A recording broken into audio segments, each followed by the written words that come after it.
Hebrew పత్రిక 3వ అధ్యాయం. ఇందువలన పరలోక సంబంధమైన పిలుపులో పాలు పొందిన పరిశుద్ధ సహోదరులారా, మనము ఒప్పుకొనిన దానికి అపోస్తలుడును ప్రధాన యాజకునైన యేసు మీద లక్ష్యముంచుడి. దేవుని ఇల్లంతట్లో మోషే నమ్మకముగా ఉండినట్టు ఈయన కూడా తను నియమించిన వానికి నమ్మకముగా ఉండెను. ప్రతి ఇల్లును ఎవడైనా ఒకని చేత కట్టబడును, సమస్తమును కట్టినవాడు దేవుడే. ఇంటికంటే దాన్ని కట్టినవాడు ఎక్కువ ఘనత పొందినట్టు ఈయన మోషే కంటే ఎక్కువ మహిమకు అర్హుడిగా ఎంచబడెను. ముందు చెప్పబోవు సంగతులకు సాక్షార్థముగా మోషే పరిచారకుడై ఉండి దేవుని ఇల్లంతట్లో నమ్మకముగా ఉండాను. అయితే క్రీస్తు కుమారుడై ఉండి ఆయన ఇంటి మీద నమ్మకముగా ఉన్నాడు. ధైర్యమును నిరీక్షణ వలన ఉత్సాహమును తుదమట్టుకు స్థిరముగా చేపట్టిన ఎడల మనమే ఆయన ఇల్లు. మరియు పరిశుద్ధాత్మ ఇట్లు చెప్పుచున్నాడు, నేడు మీరు ఆయన శబ్దమును వినిన ఎడల అరణ్యములో శోధన దినమందు కోపము పుట్టించినప్పటి వలె మీ హృదయములను కఠినపరచుకొనకుడి. 40 సంవత్సరములు నా కార్యములను చూచి మీ పితరులు నన్ను పరీక్షించి శోధించిరి. కావున నేను ఆ తరము వారి వలన విసిగి వీరెల్లప్పుడూ తమ హృదయాలోచనలలో తప్పిపోవచ్చున్నారు, నా మార్గములను తెలుసుకొనలేదు. గనుక నేను కోపముతో ప్రమాణం చేస్తున్నట్టు వారు నా విశ్రాంతిలో ప్రవేశింపరని చెప్పి తిని. సహోదరులారా, జీవము గల దేవుని విడిచిపోవునట్టి విశ్వాసము లేని దుష్ట హృదయం మీలో ఎవని యందైనను ఒకవేళ ఉండినేమో అని జాగ్రత్తగా చూచుకొనుడి. నేడు మీరు ఆయన శబ్దమును వినిన ఎడల కోపము పుట్టించినప్పటి వలె మీ హృదయములను కఠినపరచుకొనకూడని ఆయన చెప్పాను. గనుక పాపం వలన కలుగు భ్రమచేత మీరు ఎవడునూ కఠినపరచబడకుండానట్లు నేడు అనబడు సమయం ఉండగానే ప్రతిదినమును ఒకరికొకడు బుద్ధి చెప్పుకొనుడి. ఏనగా మొదటి నుండి మనకున్న దృఢ విశ్వాసం అంతము మట్టుకు గట్టిగా చేపట్టిన ఎడలనే క్రీస్తులో పాలివారమై యుందము. విని కోపం పుట్టించిన వారెవరు? మోషే చేత నడిపింపబడి ఐగుప్తుల నుండి బయలుదేరి వచ్చిన వారందరే కదా. ఎవరి మీద 40 ఏండ్లు ఆయన కోపగించను? పాపము చేసిన వారి మీదనే కదా. వారి శవములు అరణ్యములో రాలిపోయెను. తన విశ్రాంతిలో ప్రవేశింపరని ఎవరిని గూర్చి ప్రమాణము చేశాను? అవిధేయులైన వారిని గూర్చే కదా. కాగా అవిశ్వాసము చేతనే వారు ప్రవేశింప లేకపోయారని గ్రహించుచున్నాము. ఇది పెద్దదైన వాక్యభాగం చదివాను. అయితే అంతరి గురించి మాట్లాడలేను, ఎందుకనగా చాలా విషయాలు వేరు అంశాలు ఇందులో కనబడుతూ ఉన్నవి. కానీ ఇదంతా చదివించిన ఉద్దేశం ఏదనగా సందర్భంలో మీకు అర్థం కావాలని దృష్టితో ఇదంతా కూడా చదవడం జరిగింది. కానీ ఇందులోంచి ఒక ప్రాముఖ్యమైన విషయాన్ని మీ ముందుకు తీసుకుని రావాలని ఆశిస్తూ ఉన్నాను. ఈ 3వ అధ్యాయం ప్రారంభంలో అంటున్నాడు, ఆ ముందు అధ్యాయంలో జరిగిన దాన్ని ప్రస్తావిస్తూ ముఖ్యంగా ప్రభువైన యేసుక్రీస్తు లోకానికి వచ్చినది ఎందుకొరకు, ఎలాగూ అనే విషయాలు ఆ పై వచనాలు రాస్తూ మనం రక్షించడం కొరకు పాపం చేస్తూ మనమందరము కూడా శరీరములు కలిగిన వారం కాబట్టి, రక్తమాంసములు కలిగిన వారము కాబట్టి ఆయనకు కూడా రక్తమాంసములు కలిగిన వాడిగా ఈ లోకానికి మానవుడిగా వచ్చాడని చెప్పి ఆయన మనందరినీ పిలుచుకున్నాడు. ఎఫెసు పత్రిక మనం చూస్తున్నాం, భూమికి పునాదులు వేయక మునిపై క్రీస్తునందు మనను ఆయన ఏర్పరచుకున్నాడు. అయితే పిలుచుకుని ఆయన మనల్ని నడిపిస్తున్నాడు, ముందు కొనసాగుతూ ఉన్నాము అని చెబుతూ అందులో ఆ కొనసాగిట్లో ఉన్న విషయాలు ఇక్కడ రాస్తూ ముఖ్యంగా 5-6 వచనాలు చూస్తుంటాడు.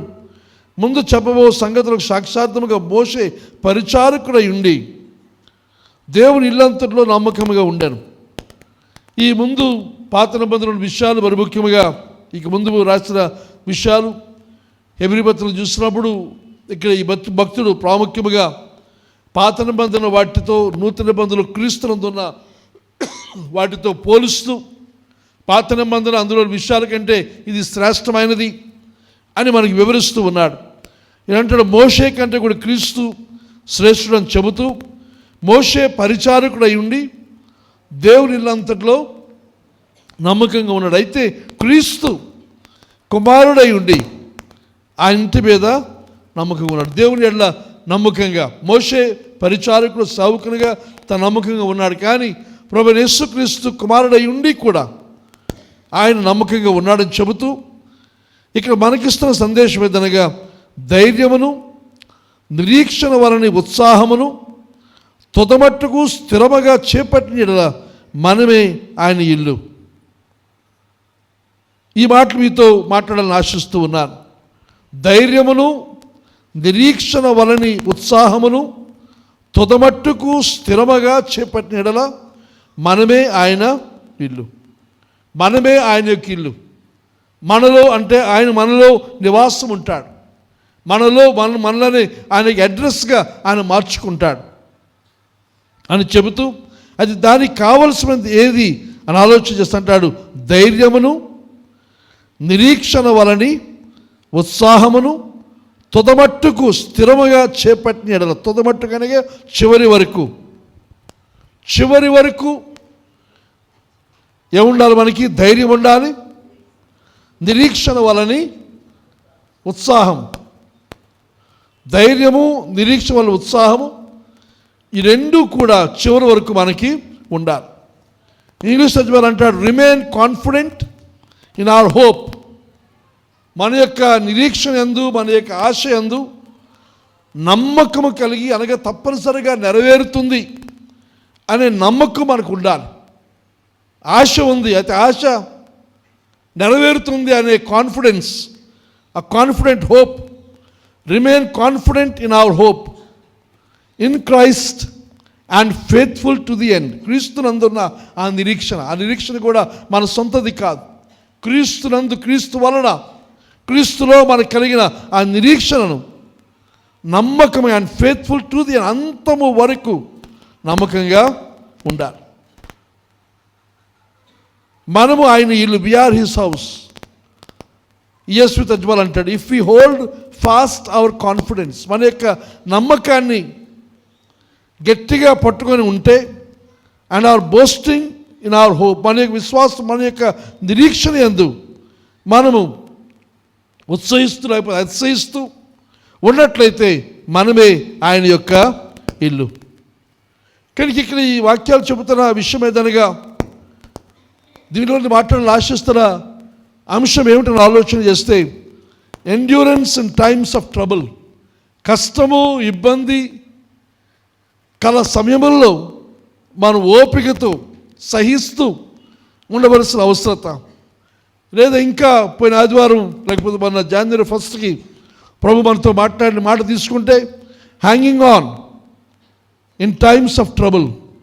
కష్టము, ఇబ్బంది కలిగిన సమయంలో పట్టుకొని వేలాడుతూ ఉండవలసిన అవసరత అని చెప్పి మనవి చేస్తూ ఉన్నాను.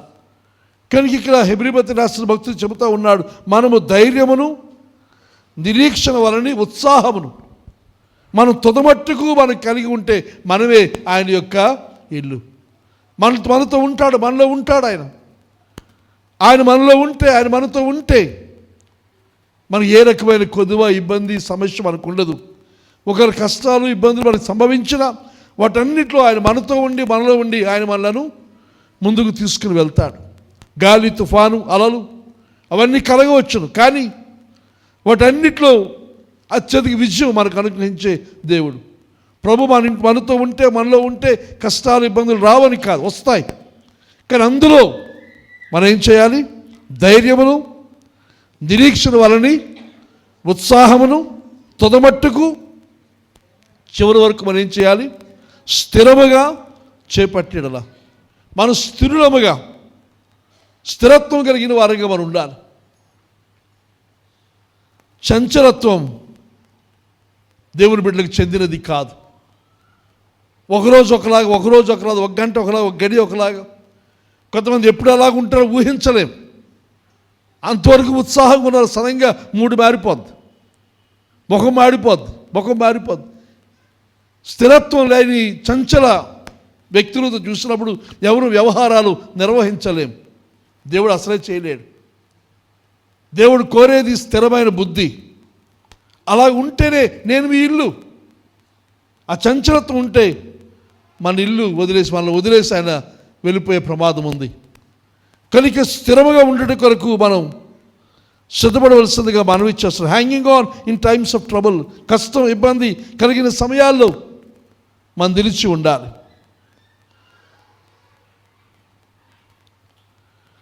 పాత నిబంధనలో ఒక భక్తుని మనం చూద్దాం. దయచేసి మొదటి రాజుల గ్రంథం 19వ అధ్యాయం, మొదటి రాజులు 19వ అధ్యాయం. ఇది చాలా శ్రేష్టమైన, లేకపోతే అందరికీ తెలిసిన సంఘటన ఇది. అది 19వ అధ్యాయం 9వ వచనం అంటాడు, అచ్చట ఉన్న ఒక గుహలో చేరి బస చేశాను. యెహోవా వాక్కు అతనికి ప్రత్యక్షమై, ఏలియా ఇచ్చట నీవేమి చేయుచున్నావని అతను అడుగగా, దేవుడిని అడుగుతున్నాడు ఏలియాని, ఇక్కడ నువ్వేం చేస్తున్నావు? What are you doing here? ఈ సందర్భం ఏమిటంటే 18, 19 అధ్యాయాలు మనం చూస్తే, ఏలియా ప్రవక్త 3.5 సంవత్సరాల పాటు వర్షం కురవదని చెప్పి వెళ్ళిపోయాడు. వర్షం కురవలేదు. మళ్ళా దేవుడు వెళ్ళమన్న తర్వాత 3.5 సంవత్సరాల తర్వాత వచ్చి ఇశ్రాయేలు జనాంగాన్ని, అహాబు రాజు వీరందరూ కూడా సమకూర్చి ఒకే దినమందు దేవునికి బలర్పించినప్పుడు పరలోకంలో అగ్నిని దిగిరాజేసిన వాడు ప్రవక్త అయిన ఏలియా. ఎప్పుడైతే పరలోకంలో అగ్ని దిగి వచ్చిందో, బయలు ప్రవక్తలు 450 మందిని ఏలియా మిగతా వారందరికీ హతమార్చిన సంగతి వాక్యంలో మనం చూస్తాం. ఆ తరువాత తను ప్రార్థన చేయగా విపరీతమైన వర్షం కురిసిన సంగతి మనం చూస్తాం. అయితే అది అయిన తరువాత 19వ అధ్యాయాన్ని మనం వస్తే, ఎప్పుడైతే ఈ విషయము యెజబెల్ రాణికి తెలియచేయబడిందో, ఆమె తిరిగి ఏలియా కబురు చేస్తుంది, నా ప్రవక్తలు, నా సేవకులు ఇంతమంది నువ్వు చంపేస్తావు, కనుక రేపటి దినమందు, రేపు ఉదయం నేను కూడా నీ తల నరికించేస్తాను, నువ్వు ఉండవేక అని యెజబెలు పంపించిన కబురుకి ఏలియా చూస్తే నిరాశ గలవాడై, మరి చాలు, ఇంతవరకు చేసిన సేవ చాలు, ఇంతవరకు పడిన ఇబ్బందులు చాలు, మరి నేను చేయలేను ప్రభువా అని చెప్పి బయలుదేరి తన సేవకుడు ఒక ఊరిలో వదిలేసి, ఇంకా తను 4వ వచనం చూస్తాం, ఒక దిన ప్రయాణము అరణ్యంలోనికి పోయి అడవిలోకి పోయాడు. ఇక మనుషుల మధ్య, జనాల మధ్యలో నేను ఉండలేను, ఇక నా పని అయిపోయింది. వెళ్ళిపోయి ఒక బదరీ వృక్షము కింద కూర్చుండి మరణాపేక్ష గలవాడై, యెహోవా నా పితరుల కంటే నేను ఎక్కువ వాడిని కాను, అంత మట్టుకు చాలును, నా ప్రాణము తీసుకొనిమని ప్రార్థన చేశాను.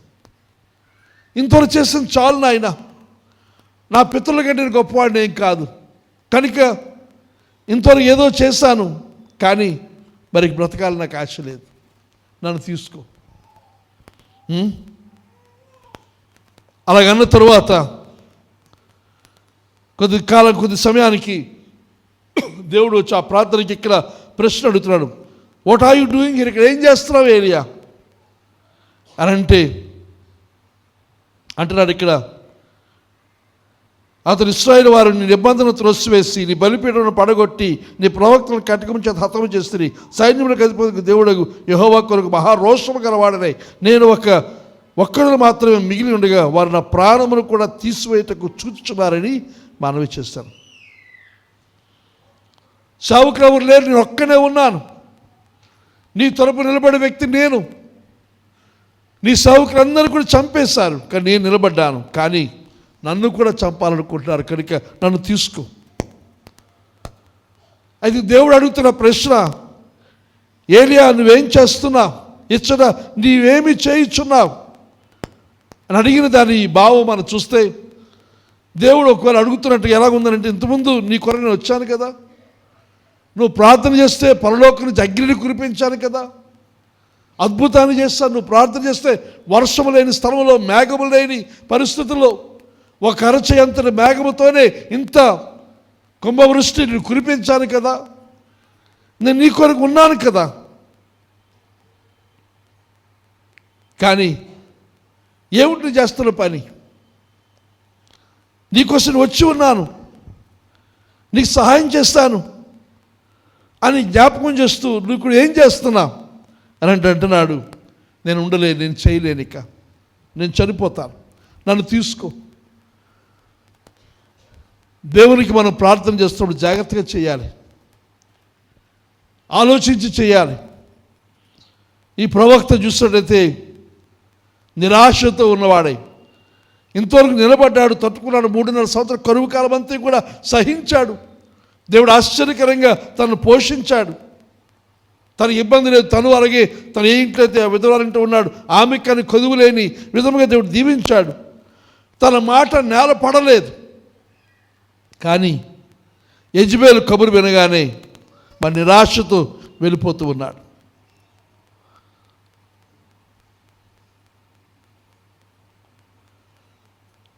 అయితే తరువాత మనం చూస్తే దేవుడు ఏలియాని కనికరించి మాట్లాడి తన ముందుకు వెళ్ళడానికి కావలసిన నడిపించాడు.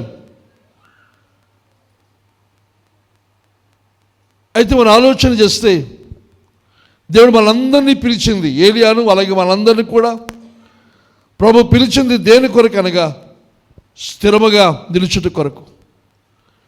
స్థిరబుద్ధి కలవారమై ధైర్యము నిరీక్షణ వాళ్ళని ఉత్సాహము కలిగిన వాళ్ళని భవిష్యత్తును చూస్తూ భవిష్యత్తును ఊహిస్తూ ప్రభు మనం చూపించిన వాటిని నమ్ముతూ దేవుని వాక్యమందున్న వాటిని విశ్వసిస్తూ ఆ నిరీక్షణ వాళ్ళని ఉత్సాహాన్ని ధైర్యాన్ని మనం తెచ్చుకోవాలి. చుట్టూ ఉన్న పరిస్థితులు చూస్తే ధైర్యం ఇవ్వవు, మనకి భయం కలుగు చేస్తాయి. ముఖ్యంగా దేవుని సేవలో ఉన్న సేవకులైన వారికి మరీ ఎక్కువైన భయం కలిగే పరిస్థితులు చుట్టూ సంభవిస్తూ ఉన్నాయి. రాజకీయంగా, ప్రభుత్వపరముగా, సాంఘికంగా జరుగుతున్న పరిణామాలు భయం కలుగు చేస్తూ ఉన్నాయి. కానీ అవే చూస్తూ ఉన్నట్లయితే మునిగిపోయే ప్రమాదం ఉంది. అది కాకుండా మనము దేన్ని చూడాలి? నిరీక్షణ, ప్రభునందు నిరీక్షణ గలవారమై ధైర్యము గలవారమై తుదమట్టుకు మనం నిలబడవలసిన అవసరం ఉంది. యోహాను సువార్త 16వ అధ్యాయం 33లో ప్రభు అంటాడు. ఇక్కడ యోహాను సువార్త 16వ అధ్యాయం 33వ వచనం మనం చూస్తే, లోకములో మీకు శ్రమ కలుగును, అయినను ధైర్యము తెచ్చుకొనుడి, నేను లోకమును జయించి ఉన్నాను. ప్రభు యొక్క చివరి మాటలు ఇంచుమించువి. లోకములో మీకు శ్రమ కలుగును, అయినను ధైర్యంగా ఉండండి. ఎందుకు? నేను లోకమును జయించు. ఆయన జయించి ఉన్నాడు కాబట్టి మనం ధైర్యము తెచ్చుకోవాలి. ఇంకంటాడు అదే అధ్యాయంలో 16వ అధ్యాయంలో 25 నుంచి మనం చూస్తే, ఈ సంగతులు గూఢార్థముగా మీకు చెప్పి తిని, అయితే నేను ఎన్నడూ గూఢార్థముగా మీతో మాట్లాడక తండ్రిని గురించి మీకు స్పష్టముగా తెలియచెప్పి గడియ వచ్చుచున్నది. తండ్రిని గురించి స్పష్టంగా తెలియజేస్తున్నాడు. ఇక్కడ అంటున్నాడు, ఆ దినమందు మీరు నా పేరట అడుగుదురు కానీ మీ విషయమై నేను తండ్రిని వేడుకొందునని మీతో చెప్పుటలేదు. ఇప్పుడున్న ఈ దినం ప్రస్తుతం ఉన్న కాలం ఏది అని అంటే, మనం ప్రార్థన చేస్తే యేసు ప్రభు ఆ ప్రార్థన తీసుకొని తండ్రి దగ్గర వెళ్ళడం కాదు. ఇక్కడ ఆ మాట చెప్తున్నాడు ప్రభు. ఇక్కడ మీరు ఆ దినమందు మీరు నా పేరట అడుగుదురు కానీ మీ విషయమై నేను తండ్రిని వేడుకొందునని మీతో చెప్పట్లేదు. అది నేను చెబుతున్న మాట ఏమిటి? మీరు సరాసరి నా ద్వారా తండ్రి దగ్గర వెళ్ళక్కర్లేదు. మీరు డైరెక్ట్గా తండ్రికి మీరు ప్రార్థన చేయవచ్చును. నేను మధ్యవర్తిగా ఉండనక్కర్లేదు. ఇక నేను మీరు నాకు చేయడం, నేను ఆయనకి చెప్పాల్సిన అవసరం లేదు. నేను తండ్రి దగ్గరికి వెళ్ళిపోతున్నాను. ఈ లోకాన్ని విడిచి వెళ్తున్నాను. మీకు పాప ప్రాయశ్చిత్తం కొరకైనా బలియాగం నేను చేస్తున్నాను. తండ్రి నేను దేవునితో మీకు సత్సంబంధం ఏర్పడుతుంది. ఒకప్పుడు దేవునికి శత్రువులుగా మీరు ఆయనతో సత్సంబంధం ఏర్పడుతుంది, స్నేహం ఏర్పడుతుంది. ఆయనతో కలిసి మీరు జీవిస్తారు. ఆ సమయమందు మీరు నన్నేం అడగరు, మీరు డైరెక్ట్గా తండ్రిని అడుగుతారు. పోయిన వారం చూసాం, పోయిన జనవరి 1కి యెహోవా నా కాపరి అనే ఆ పదము చూసినట్లయితే అది కాపరి మాత్రమే కాకుండా నా ప్రాణ స్నేహితుడు. కనుక యెహోవా తండ్రి అనే దేవుడు ఆ యాభై ప్రాణ స్నేహితుడిగా మనం ఉండే గొప్ప అనుభవం. కనుక సరాసరి మీరు ఆయన ప్రార్థన చేయవచ్చు. మీరు నన్ను ప్రేమించు, నన్ను దేవుని యొద్ద నుండి నేను దేవుని యొద్ద నుండి బయలుదేరి వచ్చి నన్ను నమ్మితురు కనుక తండ్రి తానే మిమ్మను ప్రేమించుచున్నాడు. కానీ అంటున్నాడు ప్రభు ఇక్కడ, టేక్ హార్ట్, ధైర్యం తెచ్చుకోండి, ఎందుకనగా మీరు నా తండ్రిని ఏది అడిగినాను అని మీకు ఇస్తానని చెబుతూ మీరు నన్ను ప్రేమించి నేను దేవుని అతను బయలుదేరి వచ్చి నమ్మితుని కనుక తండ్రి తానే మిమ్మల్ని ప్రేమించున్నాడు. ప్రభు యేసునందు మన విశ్వాసం ఉంచాం కాబట్టి తండ్రి అయిన దేవుడు మనలను ప్రేమిస్తున్నాడు అనే సత్యాన్ని ఇక్కడ మనం చూస్తూ ఉన్నాం. ఇంగ్లీష్ తర్జుమాలో చూస్తే హ్యావ్ ఎండ్యూరెన్స్ అనే మాట ఉంటుంది.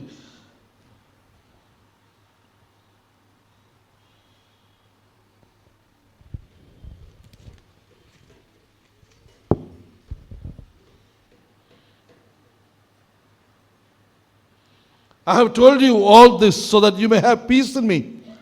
Here on earth you will have many trials and sorrows, but take heart because I have overcome the world. కనుక ధైర్యం తెచ్చుకోనండి, నేను జయించి ఉన్నానని చెబుతూ పై వచనం అంటాడు. ఏ వచనం అది? 26. క్షమించండి. Then you will ask in my name. I am not saying I will ask the Father on your behalf. మీరు తండ్రిని నా నామం పేరిట అడుగుతారు, నేను మీ తరపున ప్రార్థన చేస్తాను అని చెప్పడం లేదు. For the father himself loves you. తండ్రి తానే మిమ్మల్ని స్వయంగా ప్రేమిస్తూ ఉన్నాడు. Because you love me and believe that I came from God.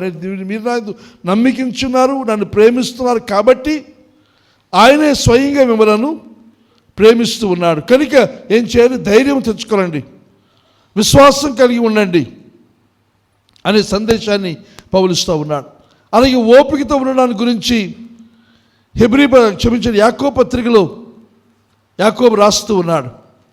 యాకోబు పత్రిక 1వ అధ్యాయం 2 నుండి 4 వచనాలు మనం చూస్తే, నా సహోదరులారా, మీ విశ్వాసముల కలుగు పరీక్ష ఓర్పును పుట్టించడం ఎరిగి మీరు నానా విధములైన శోధనలో పడినప్పుడు అది మహానందమని ఎంచుకొనండి. నానా విధములైన శోధనలు, అందరికీ ఒకటే రాదు, అందరికీ ఒకలాంటి శోధన ఉండదు. తర్వాత ఒక్కొక్కరికి ఒక్కొక్కటి రాదు, ఒక్కొక్కరికి నానా విధములు రకరకాలుగా అనేక విధాలుగా మనకు సంభవించవచ్చు. నానా విధములైన శోధనలో పడినప్పుడు అది మహానందమని ఎంచుకోండి. దేవుడు చెబుతున్న మాటలు, దేవుని వాక్యం చెబుతున్న మాటలు కనుక మనం శోధించబడుతున్నప్పుడు, కష్టాలు కలుగుతున్నప్పుడు, ఇబ్బందులు కలుగుతున్నప్పుడు ఆ శోధన యొక్క ఉద్దేశం ఏమిటి అని ఆలోచన చేస్తే దేవుని మనం తొలగిపోవాలని, ప్రభువునందు విశ్వాసం నుంచి బయటికి రావాలని శోధనలు మనకు కలుగుతూ ఉంటాయి. పరీక్షలు వేరు, శోధనలు వేరు. పరీక్షల ఉద్దేశం పాస్ అయ్యి ముందుకు వెళ్ళాలి. శోధన యొక్క ఉద్దేశం ఏదనగా మనం ప్రభువునందు విశ్వాసంలో సన్నగిలిన వారమై నమ్మకం లేకుండా వదిలేసి మనం వెనక్కి వెళ్ళిపోవాలని ఉద్దేశంతో శోధనలు మనకు కలుగుతూ ఉంటాయి. కనుక ఈ శోధనలు, నానా విధములైన శోధనలు కలిగినప్పుడు అది మహానందమని ఎంచుకోండి. శోధనలు వచ్చినప్పుడు ఇది మహానందం. శోధించబడుతున్నాను అని అంటే దాని అర్థమేదనగా నేను సైతాను లోకానికి నేను ఇబ్బందికరంగా ఉన్నాను, నన్ను ఈ యొక్క యుద్ధము నుండి, ఈ పోరాటం నుండి బయటికి లాగివేయడానికి సైతాను ప్రయత్నం చేస్తూ నా మీదకి శోధనలు రప్పిస్తున్నాడు. కనుక దాని అర్థమేదనగా నేను దేవునిలో బలంగా ఉన్నాను, దేవునిలో ఎదుగుతూ ఉన్నాను, దేవునిలో ముందుకు వెళ్తున్నాను కాబట్టి నాకు ఇవి కలుగుతూ ఉన్నాయి అని ఆ శోధన బట్టి ఏం చేయాలి? సంతోషించి ఇంకంటున్నాడు, మీరు సంపూర్ణులను అనునాంగులను ఏ విషయములోనైనను కొదువులేని వారిని ఉండినట్లు ఓర్పు తన క్రియను కొనసాగింపనీయుడి. అది శోధన జరిగినప్పుడు, శోధనలు వచ్చినప్పుడు జరిగే పరిస్థితి ఏమిటంటే మీలో సహనము, ఓర్పు కలుగుతుంది. ఆ సహనము, ఓర్పు ఎంతకాలం అని అంటే మీరు సంపూర్ణులను అనునాంగులను ఏ విషయంలోనైనాను కొదువు లేని వారిగా మీరు ఎదుగుట కొరకు ఈ శోధనలు ఉపయోగపడతాయి. ఈ శోధనల యొక్క లక్ష్యం ప్రభువును తొలగించడానికి. కానీ ఆ శోధనలో మనం నిలిస్తే జరిగేది ఏమిటంటే అంటున్నారు ఇక్కడ, for you know that when your faith is tested, ఈ శోధన వల్ల మీ విశ్వాసము పరీక్షించబడుతుంది. Your endurance has chance to grow. మీ ఎండ్యూరెన్స్ అనగా మీరు పట్టుకొని వేలాడటం, హ్యాంగింగ్ ఆన్, అది మీలో వృద్ధి చెందుతుంది. Dear brothers and sisters, when troubles of any kind come your way, consider it an opportunity for great joy. శ్రమలు, ఇబ్బందులు అనేకమి కలిగినప్పుడు అది గొప్ప సంతోషానికి కారణమవుతాయని చెప్పి మీరు నమ్మండి, విశ్వసించండి అని చెప్తూ, for you know that when your faith is tested, ఎప్పుడైతే మీ విశ్వాసం పరీక్షించబడుతుందో, your endurance has a chance to grow. ఆ విశ్వాసం పరీక్షించబడే సమయమందు మీ యొక్క సహనం, మీ యొక్క ఎండ్యూరెన్స్ అనగా పట్టుకొని వేలాడే ఆ తత్వం మీలో వృద్ధి చెందుతుంది. ఆ వృద్ధి చెందినప్పుడు సో లెట్ ఇట్ గ్రో, 4వ వచనం, కనుక దాన్ని పెరగనివ్వండి. ఆ పట్టుకొని వేలాడే ఆ తత్వం, ఆ ఎండ్యూరెన్స్, ఆ సహనం మీరు ఎదగనివ్వండి. For when your endurance is fully developed, ఎప్పుడైతే ఆ సహనం, ఆ పట్టుకొని వేలాడే ఆ తత్వం పూర్తిగా ఎప్పుడైతే శ్రేష్టంగా వృద్ధి చెందుతుందో, యూ విల్ బి పర్ఫెక్ట్, అప్పుడు మీరు పరిపూర్ణులు అవుతారు. And complete and need nothing, ఏ లోటు లేని వారే సంపూర్ణం అవుతారని చెప్పి ఇక్కడ యాకోబు మనకు రాస్తూ ఉన్నాడు. కనుక ఇక్కడ మనం చెబుతున్న విషయం ఏదనగా, కష్టాలు, ఇబ్బందులు, శోధనలు మనకు కలిగినప్పుడు అవి మన విశ్వాసాన్ని పరీక్షిస్తున్నాయి, విశ్వాసం నుండి తొలగిపోవడం కోసమే మనకు వస్తున్నాయని గ్రహించి, ఈ పరీక్షలో మనం నిలిస్తే, శోధన మనం జయిస్తే, ఈ కష్టాల్లో మనం నిలబడితే, దీని తరువాత శ్రేష్టమైనది ఉంది అనేది మనం గ్రహించి, ఈ కష్టాల్లో మనం చేయవలసిన పని ఏదనగా, endurance has a chance to grow. ఈ కష్టాలు వచ్చినప్పుడు సహించడం, తట్టుకొని నిలబడగలగడం, పట్టుకొని వేలాడడం అనేది మనకు అలవడుతుంది. దాన్ని ఇంకా చేయండి, అది నిరాశపడదు, వదిలేయవద్దు, చేతులు ఎత్తేయకండి. ఇంకా ఏలియా చూసినట్లయితే చేతులు ఎత్తి, నాకు వద్దిక, నా ప్రాణాన్ని తీసుకొని చాలు ప్రభువా. దేవుని ఏలియాతో ఇంకెంతో చేయాలని సంకల్పం ఉంది, కానీ ఏలియా ఇక చాలు, వద్దన్నప్పుడు కొద్ది కాలంలోనే దేవుడు ఏలియాని తీసుకుని పోయాడు. కనుక మన కాలం కంటే ముందు నన్ను తీసుకొని నేను వెళ్ళిపోతాను అనే మాట కాకుండా, ప్రభువా నీకు అవసరమైన అంతగా నేను ఉంటాను. ఇందాక మరియమ్మ సాక్షి చెప్పింది కదా, ఆ దర్శనం నెరవేరు వరకు మనందరం ఉండి దాన్ని సాధించి వెళదాం. కనుక ఆ రకంగా ప్రార్థన చేద్దాం తప్ప, ఇదిగో ప్రభు తీసుకుంటే తీసుకుంటాడు ఆయన. ఆయనకి అక్కడ అవసరం ఎందుకు? ఆ పని జరగట్లేదనా? మనం ప్రేమిస్తున్నాడు ఆయన, మనతో ఉండాలని ఇష్టపడుతున్న దేవుడు ఆయన. కనుక ఆ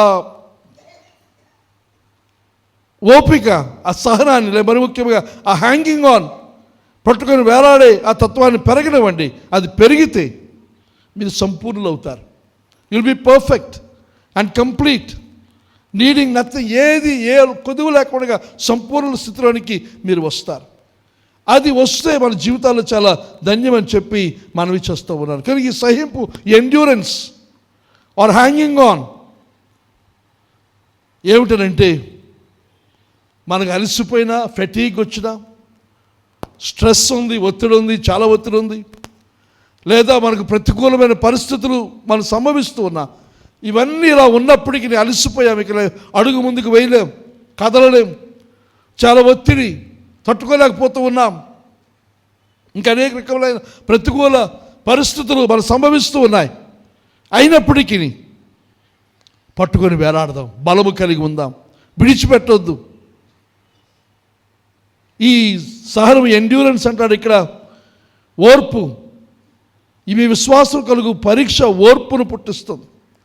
ఈ పరీక్షలు అలాగే ఈ యొక్క శోధన, ఈ టెస్టింగ్స్ చూసినట్లయితే మనలో ఓర్పును పుట్టిస్తాయి. ఓర్పు, ఎండ్యూరెన్స్ అనేది, లేకపోతే హ్యాంగింగ్ ఆన్ అనేది దేవుడు మనకి ఇచ్చే అసాధారణమైన వరము కాదు. ఆయన మనకు అద్భుతంగా ఇచ్చే వరము కాదు. అది ఈ ఒత్తిడిలో, ఈ కష్టంలో, ఈ ఇబ్బందిలో మనం సహిస్తూ ఉన్నప్పుడు అది వృద్ధి చెందుతుంది. ఈ శ్రమల వలన, శోధన వలన మన ఓర్పు కలుగుతుంది. కనుక ఓర్పులో, ఆ హ్యాంగింగ్ ఆన్ స్థితిలో మనం ఉండవలసిన అవసరం ఉందని చెప్పి మనవి చేస్తూ ఉన్నాను. ఈ శ్రమలు, ఈ కష్టాలు, ఈ పరీక్షలు, ఈ శోధనలు చూసినట్లయితే మనలో ఉన్న బలహీనతను సూచిస్తాయి. మనకి ఎక్కడ లోటుగా ఉందో మనకు సూచిస్తుంది.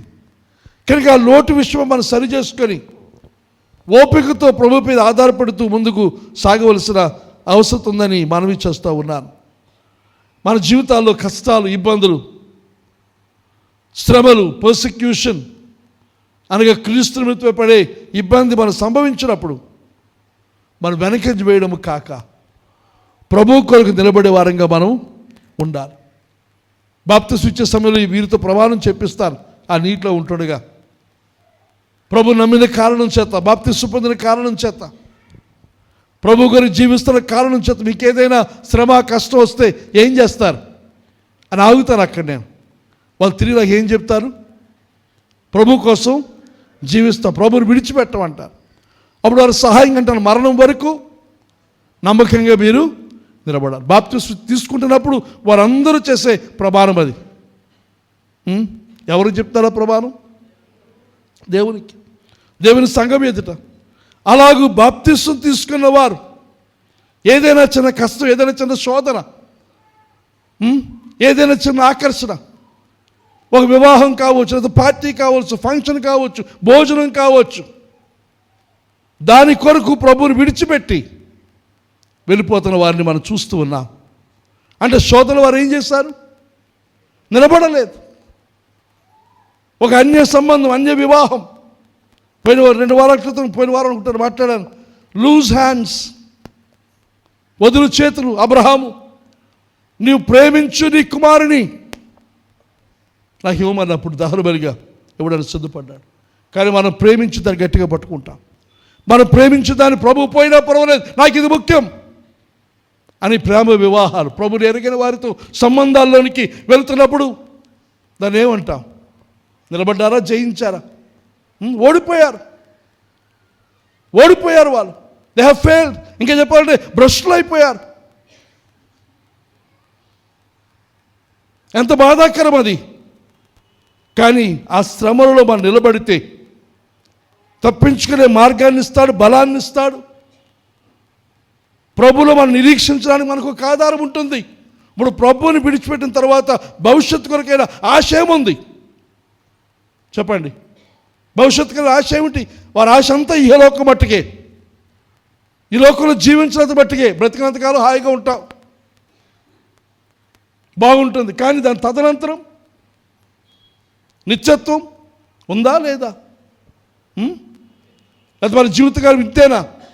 ఈ 70-80 సంవత్సరాల కోసమైనా మనం బ్రతుకుతున్న 70-80 సంవత్సరాల కోసమైనా ప్రభువుని మనం నమ్ముకున్నాం.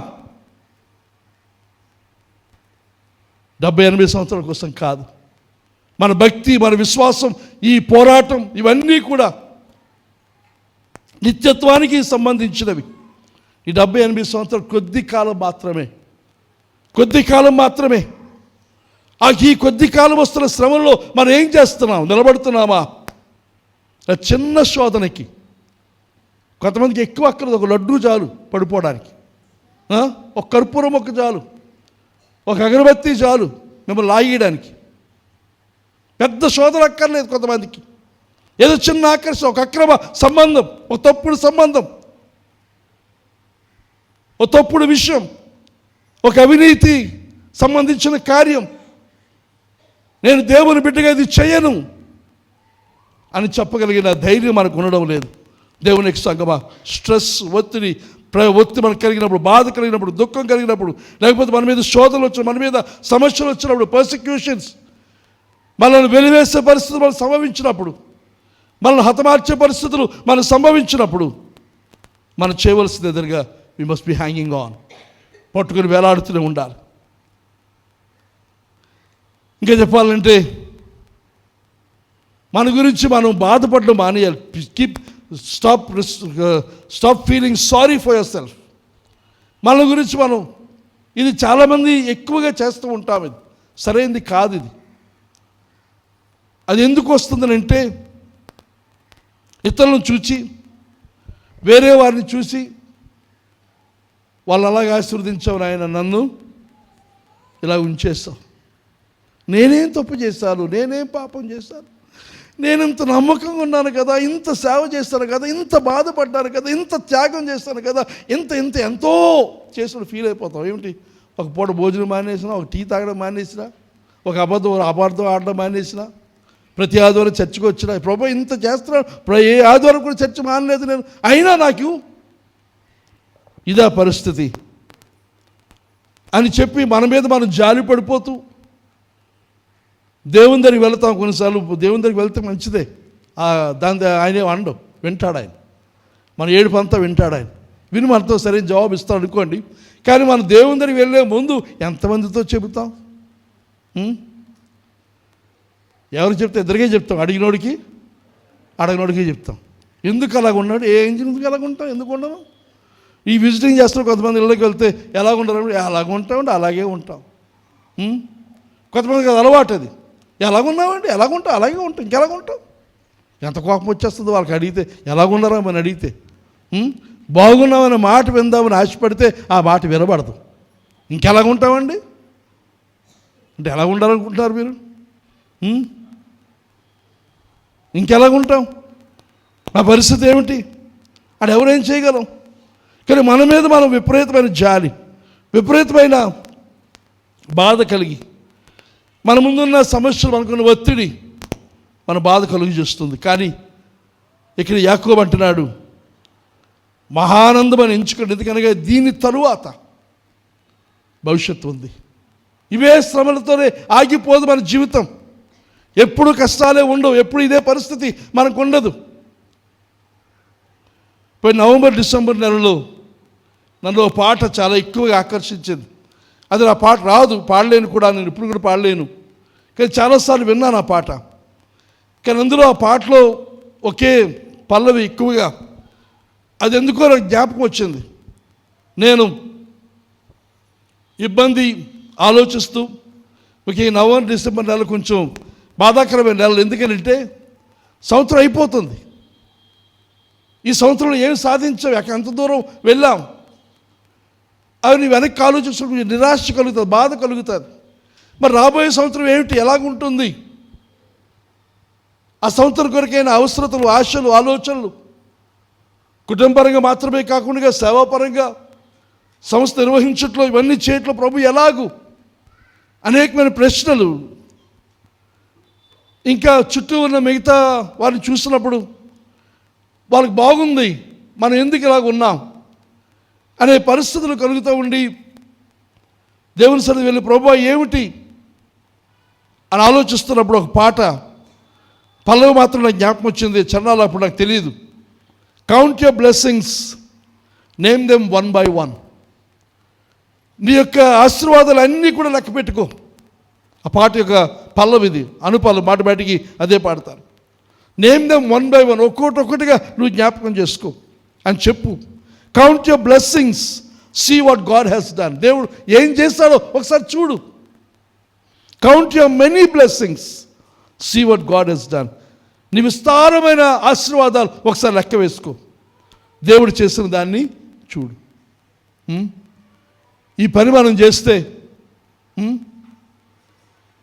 మన స్థితిని మనం ఒకసారి లెక్క వేసుకుంటే, అది ఇచ్చిన ఆశీర్వాదాలు లెక్క వేస్తే ఎంతో ఆశ్చర్యకరంగా దేవుడు చేస్తాడు. అందులో చరణాలు తర్వాత చలకాలం పాడుతూ ఉంటుండగా ఆ పల్లవి మాత్రమే పాడుతూ ఉండేవాడిని. అయితే అందులో చరణాలు ఇంకా నా స్థితికి, లేకపోతే దేని గురించి అయితే నేను చింతిస్తున్న దాని స్థితికి అనుగుణంగా ఉన్నాయి. అందులో మొదటి చరణం అంటాడు, when upon life's billows your tempest tossed. ఈ జీవితం యొక్క ఈ అలలలో, ఒక భయంకరమైన తుఫానుతో అలల చేత కొట్టబడినట్టుగా నీవు ఉన్నట్లయితే, వెన్ యు ఆర్ డిస్కరేజ్డ్, నీవు నిరాశతో ఉన్నట్లయితే, థింకింగ్ ఆల్ ఈజ్ లాస్, ఎంత పోయింది, మరికేమీ లేదు, భవిష్యత్తు ఏమిటి అని అనుకుంటున్నట్లయితే, count your many blessings, name them one by one, and it will surprise you what the Lord has done. ఆయన చేసిన కార్యాలు జ్ఞాపకం చేసుకుంటే నీకే ఆశ్చర్యం కలుగుతుంది. కనుక జీవితం యొక్క ఈ ఆటుపోట్లలో, ఈ యొక్క తుఫానుల్లో నిరాశతో ఉన్నట్లయితే, ఇంకంతా పోయింది, భవిష్యత్తు లేదనుకుంటే, కౌంట్ యువర్ బ్లెస్సింగ్స్. ఇంకంటాడు, are you ever burden with the load of care. ఒక గొప్ప బరువు మోసే భారం ఉంది, ఇది ఎలాగూ తీరుతుంది అనే బరువుతోనే ఉన్నట్లయితే, does the cross seem heavy, you are called to bear. నువ్వు మోయడానికి దేవునికి ఇచ్చిన సిలువ బహుభారంగా ఉందా? అలాగైతే count your many blessings. Every doubt will fly, ప్రతి అనుమానం ఎగిరిపోతుంది. And you will keep singing as the days go by. రోజులు గడుస్తుండగా నువ్వు పాడుతూనే ఉంటావు. ఇంకా అంటాడు 3వ చరణంలో, when you look at others, ఇతరులను చూస్తాడు. ఇది మన అందరికీ పెద్ద సమస్య. ఇది ఇతరులను చూస్తాం. మొన్న జనవరి 1 చెప్పాను గొర్రెల గురించి. ఏమిటి గొర్రెలు చేసే పని? ఇక్కడ ఉంటాయి, ఈ మందలో ఉంటాయి, కానీ పక్క మంద వైపు చూస్తూ ఉంటాయి. ఫెన్సింగ్ ఉంటుంది, భద్రత ఉంటుంది, ఈ లోపల కావాల్సిన పచ్చికల మైదానం నడిపిస్తున్నాడు, తినిపిస్తున్నాడు, త్రాగిస్తున్నాడు, అన్నీ సమకూరుస్తున్నాడు, కానీ అలా బయటికి చూస్తూ ఉంటాయి. ఇక్కడికంటే ఇంగ్లీష్లో సామెత ఉంది కదా, దూరపు, తెలుగు సామెత మనకి ఏమిటది, దూరపు కొండలు నున్నగా కనబడతాయి. అబ్బా ఎంత బాగుంది, అక్కడ ఎంత పచ్చగా ఉంది, అక్కడ వెళ్ళిపోతే బాగుండు. ఆ పాస్టర్ చాలా మంచోడు, చాలా ప్రేమ గలవాడు. మా పాస్టర్ కోపం ఎక్కువ. ప్రేమ గల పాస్టర్ ఆహా మన తల తీసుకుని దువ్వుతూ ఉంటే, నిబురుతూ ఉంటే ఎంత బాగుంటుందో అనుకుని గొర్రె ఏం చేస్తుంది, అటు వెళ్తుంది. When you look at others, ఇతరులు చూస్తున్నప్పుడు, and the lands and gold, వారి బలాలు, వారి బంగారం, వారి సంపద. ఏది మన సరోజన లేదు, 1000 ఎకరాలు బంగారం, మెడలో బంగారం చూస్తే నాకు లేదే. With the lands and gold, when you look at others with the lands and gold, ఆస్తితో, సంపదతో, బంగారంతో ఉన్న ఇతరులను చూసినప్పుడు, think that Christ has promised you his wealth and told. నీకు అసమానమైన ఆస్తిని నీకు వాగ్దానం చేస్తాడు సంగతి క్రీస్తులో ఒకసారి నువ్వు జ్ఞాపకం చేసుకో. Count your many blessings. దేవుడికి ఇచ్చిన ఆశీర్వాదాలన్నీ జ్ఞాపకం చేసుకో. Money cannot by, wealth can never by. డబ్బు కానీ ఆస్తి కానీ నీకు సంపాదించలేని గొప్ప ఆశీర్వాదం దేవుడు నీకు ఇస్తూ ఉన్నాడు. Your reward in heaven, not your home on high. పరలోకమందు నీకున్న బహుమానము, తన దేవుడు నీకు సిద్ధపరుస్తున్న ఆ నివాసం, దాన్ని ఒకసారి ఆలోచించు. ఈ భూలోకం ఒకవేళ లేకపోవచ్చేమో, ఇతరులకు ఉన్నాయి, కానీ నీకు దేవుడు ఇచ్చిన వాగ్దానం వాటికి మించినది, వాటికి అతీతమైనది అని జ్ఞాపకం చేసుకో. ఆఖరి చరణం అంటాడు, so amid the conflict whether great or small. నీకు వస్తున్న ఆ ఒత్తిళ్ళు, లేకపోతే కాన్ఫ్లిక్ట్, ఆ సమస్యలు, అది గొప్పది కావచ్చు, చిన్నది కావచ్చు, డూ నాట్ బి డిస్కరేజ్. నిరాశపడద్దు. God is over. సమస్తం పైన దేవుడు అజమాయిషి కలిగి ఉన్నాడు. Count your many blessings. నీ ఆశీర్వాదాలు జ్ఞాపకం చేసుకో. Angels will attend. దేవునికి దూతలు నీకు సహాయం చేస్తారు. Help and comfort give you to your journeys. నీ జీవిత యాత్ర అంతం వరకు కూడా దేవుడు తనకి దూతలు నీకు సహాయం చేస్తారు. కానీ సమస్య, శోధన, కష్టం వచ్చినప్పుడు నిరాశపడ్డాం సహజం. ఏలియా నిరాశపడ్డాడు కాబట్టి మనము కూడా నిరాశపడమని కాదు అక్కడ కదా, నిరాశపడమని చెప్పట్లేదు దేవుడు అక్కడ. ఏలియా వలె మనం ఉండకూడదు అక్కడ. ఆ పరిస్థితులు,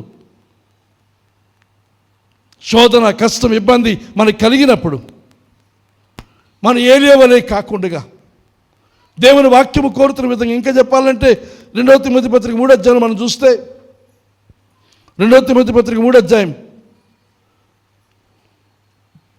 10వ వచనం మనం చూస్తే, 3వ అధ్యాయం 10వ వచనం, అయితే నీవు నా బోధను, నా ప్రవర్తనను, నా ఉద్దేశమును, నా విశ్వాసమును, నా దీర్ఘశాంతమును, నా ప్రేమను, నా ఓర్పును. ఎవరిది? పౌలు అంటున్నాడు ఇక్కడ. ఎవరితోని? తిమోతితో చెబుతూ ఉన్నాడు. నీకు నా విశ్వాసం నీకు తెలుసు కదా, నా ఓపిక, మా పేషెన్స్ నీకు తెలుసు కదా, మై లవ్, నా ప్రేమ, అండ్ మై ఎండ్యూరెన్స్, నేను సహించిన నా ప్రేమ, నా ఓర్పును. అయితే నీవు నా బోధన విన్నావు, నా ప్రవర్తనను, నా ఉద్దేశాన్ని, నా విశ్వాసమును, నా దీర్ఘశాంతమును, నా ప్రేమను, నా ఓర్పును నీవు చూసావు. కానీ వాటి ప్రకారంగా నీవు జీవించు. కానీ ఏలే వలె కాకుండా మనం ఓపిక, మన విశ్వాసములు,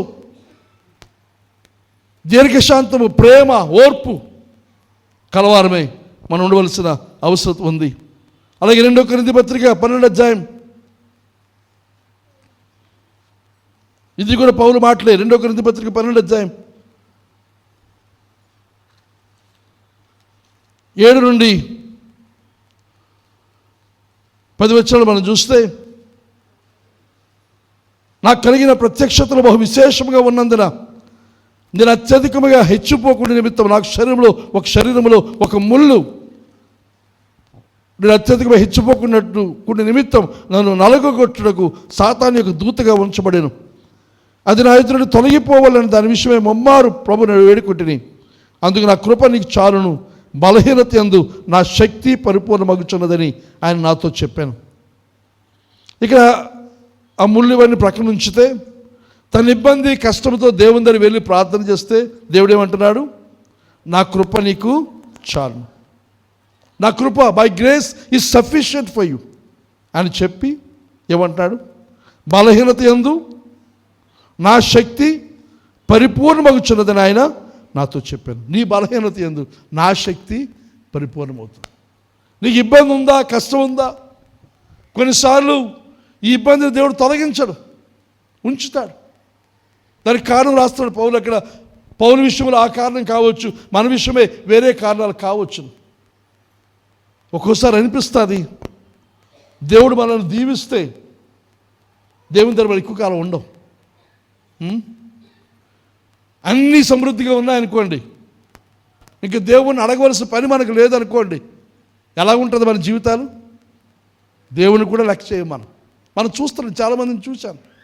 ఎన్నో సంవత్సరాలుగా ఒకే సగవద్దు సేవ చేస్తున్నాను కాబట్టి మీలో ఇంచుమించు అందరూ తెలుసును. అందరి యొక్క ప్రారంభ స్థితి నేను చూశాను. దిక్కులేని పరిస్థితులు, ఆహారం లేని పరిస్థితులు, పస్తులు ఉండే పరిస్థితులు, నివాసాలు లేక, వస్త్రాలు సరిగ్గా లేక ఉన్న పరిస్థితులను వారు దేవుడు ఆశీర్వదించాడు. ఈరోజు దేవునికి స్తోత్రం, దేవునికి మహిమ. పూరి గుడిసెలో, పూరిపాకలో లోపల దూరడానికి అసాధ్యమైనటువంటి నివాసాలు, ఇంకా చెప్పాలంటే డ్రైనేజ్ కంటే ఇంకా లో లెవెల్లో ఉన్న గృహాలు.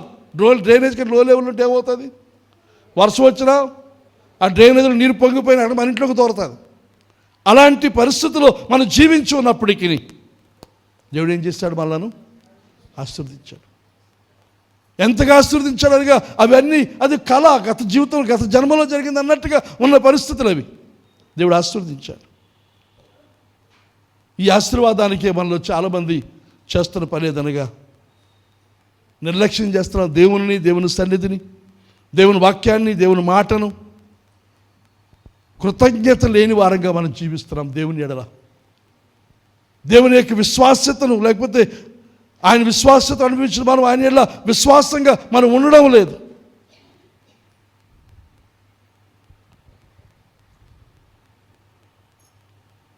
కొన్నిసార్లు అందుకే మనల్ని సంపూర్తిగా దీవించలేము, అనుకున్నంతగా మనం ఆశీర్వదించలేము. ఎందుకనగా ఆ ఆశీర్వాదం మనకి దేవుడు ఎక్కువగా ఇస్తే దాన్ని ఏం చేయాలో మనకు అర్థం కాదు. కొంతమందికి దాన్ని ఎలాగూ దేవుని మహిమ కొరకు వినియోగించాలో మనకి తెలియదు. కొన్ని సందర్భాల్లో దేవుడు ఇచ్చిన ఆశీర్వాదాన్ని మళ్ళీ తిరిగి దాని ద్వారానే దేవుని మనం అవమానిస్తున్నాం, దేవునికి దుఃఖాన్ని కలుగు చేస్తున్నాం. అయ్యో వీరిని ఎందుకు ఆశీర్వదించానా అని ప్రభు చింతించే పరిస్థితులు ఆదికాండం మనం చూస్తాం. మనుషులు చేసినందుకు ఆయన సంతాపడ్డాడు. ఈ దినాల్లో ఒకవేళ మనల్ని ఆశీర్వదించినందుకు కూడా ఆయన పడుతున్నాడేమో. ఎంత నిర్లక్ష్యం, ఎంత వెటకారం, ఎంత లోకువ. దేవునికి సంబంధించిన విషయాలు ఒకసారి ఆలోచన చేయండి. అయితే ఒకవేళ దేవుడు మనకు అడిగినవన్నీ మనకి ఇవ్వకపోయినా నా కృప నీకు చాలు అనే మాటతో అంటున్నాడు. ఇక్కడ నేను ఎప్పుడైతే బలహీనున్నో అప్పుడే ఏమంటాడు ఇక్కడ? నీ బలహీనత యందు నా శక్తి. మనం లేమి ఇబ్బందిలో ఉన్న సమయంలో, మన బలహీనంగా ఉన్న సమయంలో అప్పుడే ఆయన బలాన్ని మన యందు ఆయన కనపరుస్తాడు. ఆ స్థితి మనకు చాలా ముఖ్యము, చాలా ధన్యకరమైనది. ప్రభువు నేర్పిన ప్రార్థనలో కూడా అంటాడు, మా అనుదిన ఆహారము. అంటే ఆయన ఉద్దేశం ఏమిటి? ఏ రోజుకు ఆ రోజు ఆయన మీద మనం ఆధారపడాలి. ఏ రోజుకు ఆ రోజు. రేపు ఏమి తిందుమో రేపటి గురించి ఆలోచన మీకు కాదది. దాని గురించి ఆయన చింతిస్తున్నాడు. కానీ మన భవిష్యత్తు ఏమిటి, మన పిల్లలు మనకేమిటి, ఇవన్నీ కూడా అన్ని లైనప్ అయిపోయి ఉండిపోవాలి వరుసగా. దీని తర్వాత ఇది ఇవన్నీ తీసుకోవడమే. అకౌంట్లో ₹1,00,00,000 వేస్తాం, నెలకు ₹1,00,000 తెచ్చుకోవడమే అని చెబితే మనకు ఆనందం. అలా కాదు. ఈరోజు కావాల్సింది నీకు ఇచ్చాను నేను, రేపు ఇది ఉంటుందని గ్యారంటీ లేదు. రేపు ₹1,00,000 మనకు ఉంటుందని గ్యారంటీ లేదు, కానీ ఆయన ఉన్నాడు. మన పోషించేవాడు ఆయన ఉన్నాడు. కనుక మన బలహీనత యందు ఆయన బలాన్ని ఆయన సమృద్ధి చేస్తాడు. కనుక మనం చేయవలసిన కార్యం, క్రీస్తు శక్తి నా మీద నిలిచిన నిమిత్తం విశేషణ బలహీనతలు ఎందే బహు సంతోషముగా అతిశయపడుతుంది. నాకు కలుగుతున్న ఇబ్బందులు, నాకు కలుగుతున్న శోధనలు, ఇందాక యాకోబు రాసిన దానికి అనుగుణంగా వాటి ఎందే నేనేం చేస్తాను? సంతోషిస్తాను. నేను బహు సంతోషంగా అతిశయపడుతును. నేను ఎప్పుడు బలహీనుడునో అప్పుడే బలవంతుడు. కనుక క్రీస్తు నిమిత్తం నాకు కలిగిన బలహీనతలోను, నిందలలోను, ఇబ్బందుల్లోను, హింసల్లోను, ఉపద్రవముల్లోను నేను సంతోషిస్తున్నాను.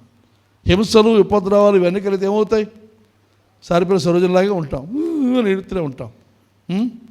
నా పుట్టినరోజు రోజు అందరూ నాకు హ్యాపీ బర్త్డే చెప్తుంటే ఏడుస్తూ వచ్చింది. ఏటమ్మా అంటే నా కూతురు కడుపులో కంతులు ఉన్నాయి అని గోల గోల గోల. మరి ఏం కనబడటం లేదు. నాకు కలిగిన బలహీనతలు ఎందు, నిందలలోను, ఇబ్బందుల్లోను, హింసలలోను, ఉపద్రవములోను ఏం చేస్తున్నా? బైబిల్ ఏం చెప్తుంది అక్కడ? నేను చెప్పండిరా, కోపం వచ్చాడు మీ అందరికీ. నేను సంతోషించుతున్నాను. నేను ఏడుస్తున్నానంటే సహజం కదా. ఎందుకు ఏడుస్తున్నాడు? బలహీనతలో. బలహీనత అంటే తలనొప్పి, కడుపు నొప్పి, బీపీ, షుగరు, థైరాయిడ్, ఇంకేమున్నాయి. మనకి మన పిల్లలకి ఏమొచ్చినా, వాళ్ళ పిల్లలకి ఏమొచ్చినా కష్టం అందే. బలహీనతల్లోను, నిందలలోను, మనం చేయింది మన ఆనంది మన మీద నిందలు మోపితే, ఇబ్బందుల్లోను. ఇబ్బందులు అంటే ముఖ్యంగా చాలా ఇబ్బందులు ఉన్నాయి. దేనికంటే డబ్బులు, ఆర్థికంగా ఇబ్బంది పడుతున్నాడు. ఇబ్బందుల్లోను, హింసలలోను. హింసలు అంటే రక్తం కారుతుంది, దెబ్బలు తగులుతున్నాయి. హింసల్లోను. తర్వాత ఉపద్రవములు, ఇది ఇంకా భయంకరమైన, ఉండే కొలది ఇంటెన్సిటీ పెరుగుతుంది. అయినప్పుడు వాటి అన్నిట్లో నేను సంతోషిస్తున్నాను. అంటే హీస్ హ్యాంగింగ్ ఆన్. పట్టుకొని వేలాడుతూ ఉన్నప్పుడు కూడా ఎలా వేలాడుతున్నావు? ఇంకెంతకాలం, ఎంతకాలం ప్రభా, ఎంతకాలం అయినా సరే ఉంటారు. ఎందుకనగా భవిష్యత్తు శ్రేష్టంగా ఉండనై ఉంది. భవిష్యత్తు గురించి నిరీక్షణతో మనం పట్టుకొని వేలాడదాం. ఏలియా చూసినప్పుడు పారిపోతున్నాడు. బదరీ వృక్షం, ఆ వృక్షం అంటే పెద్ద చెట్టు ఏం కాదు.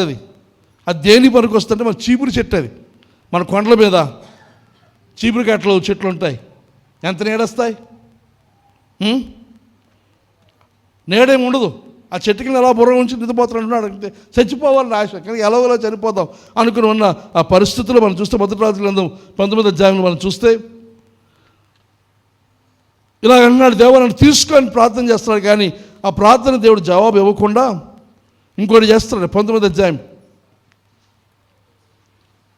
5వ వచనం చూస్తే, అతను బదరీ వృక్షం కింద పరుండి నిద్రించుచుండగా, గొప్ప నిద్ర పట్టిందండి. చెట్టు కింద, బదరీ వృక్షం కింద, అనగా చీపురు చెట్టు, ఆ చీపురు మొక్క కింద పడుకుని నిద్రపోయాడు. బ్రహ్మాండం. మనం కూర్చొని నిద్రపోగలం, నిలబడి నిద్రపోగలం, ఇంకా ఎక్కడెక్కడ నిద్రపోగలరు. ఒకసారి చీపురు చెట్టు కింద నిద్రపోవడం ప్రయత్నం చేయండి.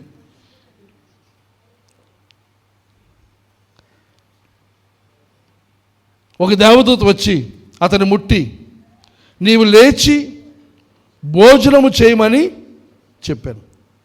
అతను చూచినంతలో అతని తల దగ్గర నిప్పులు మీద కాల్చబడిన అప్పమును నీళ్ల బుడ్డియు కనబడిను. గనుక అతను భోజనం చేసి తిరిగి పరుండాను. ఏం ప్రార్థన చేశాడు? భోజనం పెట్టమని ప్రార్థన చేయలేదు. ప్రభు, నా ప్రాణాన్ని తీసుకో అని లేపి దేవునికి దూత రొట్టె నీళ్లు పెడితే లేచి బాబు తినేశాడు. ప్రభు, చచ్చిపోవాలనుకుంటే నాకు ఇది తిండెందుకు అనాలా? తిండి కనబడితే అలా ఉంటుంది మన జీవితాలు. తిండి కనబడితే, ఫుడ్ కనబడితే కనబడిపోతాం. మరి ఎలాగైనా సరే దక్కాలి. అది తినేశాడు. తిన్న తర్వాత ఏం చేశాడు? మళ్ళా నిద్రపోయాడు. చచ్చిపోవాలి ఉందట. భోజనం కనబడితే తినేస్తున్నాడు. తినేసి మళ్ళీ నిద్రే. అయితే యెహోవా దూత రెండో మారు వచ్చి అతను ముట్టి, నీ శక్తికి మించిన ప్రయాణం నీకు సిద్ధమై ఉన్నది, నీవు లేచి భోజనం చేయమని చెప్పినప్పుడు అతను లేచి మళ్ళీ భోజనం చేశాడు. ఆ తర్వాత దేవుడు అతను లేపి నడవమన్నాడు. 40 రోజులు నడిపించాడు దేవుడు. 40 రోజుల తర్వాత గుహలోకి వెళ్ళాడు. ఈసారి చెట్టు వదిలేశాడు. ఆ చీపురు చెట్టు వదిలేసి గుహలోకి వెళ్ళి అక్కడ విశ్రాంతి తీసుకుంటే, ఏం చేస్తున్నావు ఇక్కడ అని దేవుడు ప్రశ్నించి అతను దర్శనం ఇచ్చి తర్వాత ఆయన చేయవలసిన పనులు చెప్పిన సంగతి అది మనం చూస్తూ ఉన్నాం. కానీ ఇక్కడ ఏలియాకు తను చేయవలసిన పని చేయడానికి, తన ముందున్న 40 రోజుల ప్రయాణం చేయడానికి ఆహారం దేవుడిచ్చాడు. ఆహారము నీరు దేవుడిచ్చాడు. ఈ దినముల్లో మనకి కూడా దేవుడు మనతో మాట్లాడి, నువ్వేం చేస్తున్నావు, ఎందుకు ఇలా ఉన్నావు, ఎందుకు ఈ పరిస్థితి, ఎందుకు ఈ నిరాశ, ఎందుకు ఈ నిస్పృహ, ఎందుకు ఈ కలవరం, నా మీద ఆధారపడు, నన్ను పట్టుకుని వేలాడు, ఆ నిరీక్షణ కలిగి నీవు ఉండు, ఉత్సాహంతో ఉండు, విశ్వాసం కలుగు. ఆ నిరీక్షణ వలన ఉత్సాహమును తుదమట్టుకు నువ్వు కాపాడుకో, స్థిరముగా ఉండాలి. ఆ విశ్వాసము వల్ల ఆ నిరీక్షణ ఆనందం స్థిరముగా మనలో ఉండవలసిన అవసరం ఉంది. ఇక్కడ ఈ ఆహారం మనం చూసినట్లయితే దేవుని యొక్క వాక్యం మన ఆత్మలకు ఆహారం. మనలో కొంతమంది 3 పూట్ల భోజనం చేస్తాం, కానీ వాక్యాన్ని మాత్రం వినడం లేదు కొంతమంది.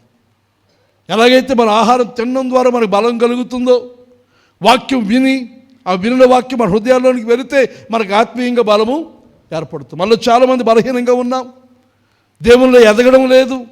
ఏ చిన్న శోధన, ఏ చిన్న కష్టం వచ్చినా ప్రభు నుంచి దూరంగా వెళ్ళిపోతున్నాం అంటే దాని అర్థమే తనగా మనలో అసలు వాక్యము తనకు బలము, వాక్యము తన సారం మనలోనికి రాలేదు. ఈ వాక్యం వినటం వల్ల మనకు తెలుసు, వినటం వల్ల విశ్వాసము, క్రీస్తు గురించిన మాట వినటం వల్ల మనలో విశ్వాసం కలుగుతుంది. ఆ విశ్వాసం వృద్ధి చెందాలి అని అంటే దేవుని వాక్యం ద్వారా విశ్వాసం వస్తుంది. విశ్వాసం ద్వారా మనకు ఆత్మీయమైన శక్తి మనకు వస్తుంది. బైబిల్లో మనం చూస్తే చాలామంది సాధారణమైన వ్యక్తులు, అనేక మంది యొక్క చరిత్రలు మనం చూస్తాం. సాధారణమైన వ్యక్తులు, అన్ని రకాల జీవన వృత్తుల్లోంచి వచ్చిన వారు మనం చూస్తాం. అబ్రహామును చూస్తాం ఉదాహరణకి, విగ్రహారాధన కుటుంబం నుంచి వచ్చిన వాడు, విగ్రహాలు అమ్ముతూ జీవిస్తున్న వ్యక్తి. అతను దేవుడు అనేక జనములకు తండ్రిగా చేత నడిపించాడు దేవుడు. అలాగే దావీదు, దానియేలు, షడ్రకు, మేషకు, అబేద్నెగోలు, వారు రాజకుమారులు, కానీ వారు పరదేశంలో, వారు దేవుని కొరకు వారు పడిన ఇబ్బందులు, కష్టాలు ఆలోచన చేస్తే ఎంతో ఉన్నవి. అందులో వారు ప్రభుల ముందుకు నడిచిన వారు, ప్రతి పరిస్థితి ముందుకు సాగారు. అలాగే సంసోను, ఇంకా చూస్తే గుడ్డి భర్తమై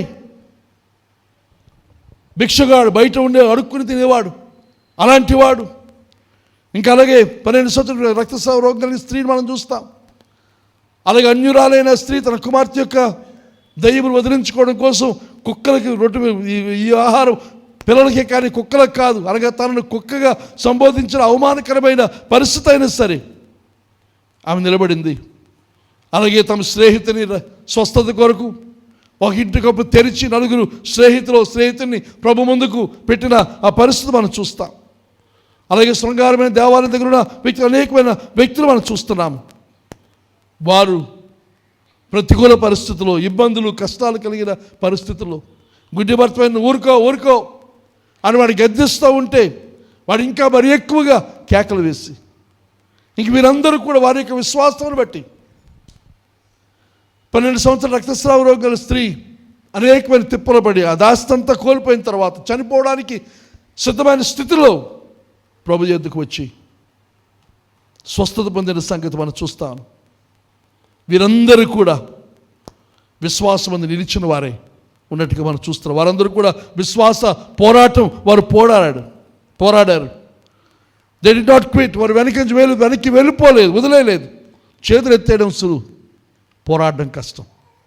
ఎత్తేయకండి, చేతులు ఎత్తేయకండి, వదిలేయకండి, పట్టుకొని వేలబడండి. దేవుడు మన పక్షాన ఉన్నాడు. మన దేవుడు ఎలాంటి వాడు? ఎఫెసీ పత్రికలో రాస్తాడు, అడుగు వాటికన్నాను, ఊహించు వాటికన్నాను అత్యధికంగా చేయగల శక్తి గల దేవునికి స్తోత్రం అని చెప్పి రాస్తాడు. అక్కడ మనలో కార్యసాధకమైన తన శక్తి చొప్పున మనం అడుగు వాటికన్నాను, ఊహించు వాటికన్నాను అత్యధికంగా చేయగల శక్తి గల దేవుడు. మనం అడిగేదానికి ఊహించడానికి అత్యధికంగా చేస్తాడు ఆయన. ఆ పై వచనంలో 15 వచనం అంటాడు, మీరు అంతరంగ పురుషునియందు శక్తి కలిగి ఆయన ఆత్మ వలన బలపరచబడినట్లు. మన అంతరంగ పురుషుడు, మన యొక్క ఆత్మ యందు బలం, ఆ బలము దేవుని వాక్యం ద్వారా మనకు కలుగుతుంది. తర్వాత ఇంకా అంటున్నాడు, ఆయన ఆత్మ వలన బలపరచబడినట్టుగా దేవుని యొక్క పరిశుద్ధాత్మ వలన మనం బలము కలిగి విశ్వాసము దేవుని యొక్క వాక్యం యందు, ఆ తర్వాత దేవుని యొక్క వాక్యమును ఆ పరిశుద్ధాత్మను మనలో ఇంకా మన జీవితాల్లోనికి అన్వయింపజేస్తున్నప్పుడు మనకు బలము కలుగుతుంది. కనుక మన ఆత్మీయంగా బలం పొందిన వారిపై విశ్వాసముతో మనం ఆశించి ప్రార్థిస్తే అడిగిన దానికన్నా ఊహించిన దానికన్నా అత్యధికంగా ఆయన చేస్తాడు. ఆయన దగ్గర లోటు లేదు, కొదువు లేదు. ఎంతైనా సరే ఆయన ఇవ్వగలడని చెప్పి మనవి చేస్తూ ఉన్నాను. ఇది మన గృహకూటాల్లో ఈ వాక్యాన్ని చూపించాను. ఒకసారి చూద్దాం. రెండవ దినవృత్తాంతములు